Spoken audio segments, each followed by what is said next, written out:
ឆ្នាំថ្មីមកដល់ហើយចិត្តខ្ញុំរីករាយគ្មានពេលឈប់ចូលឆ្នាំខ្មែរសប្បាយណាស់រំលែងជាមួយគ្នាមិនចង់ឈប់ទេស្នេហ៍នឹងសំណើចពេញភូមិអារម្មណ៍នេះមិនអាចភ្លេចបានឡើយមិនអាចភ្លេចបានឡើយខ្យល់ត្រជាក់បក់តាមភូមិ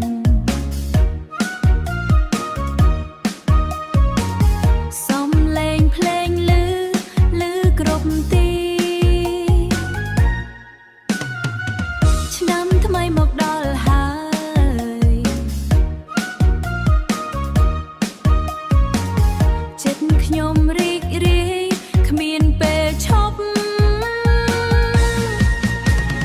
ចូលឆ្នាំខ្មែរសប្បាយណាស់រំលែងជាមួយគ្នាមិនចង់ឈប់ទេ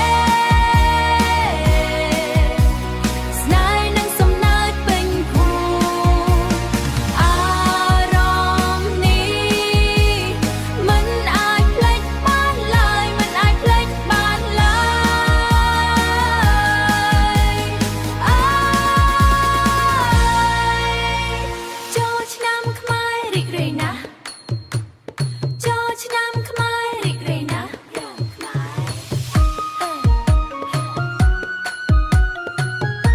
សប្បាយទាំងអស់គ្នាសប្បាយណាស់មិនអាចភ្លេចបានឡើយ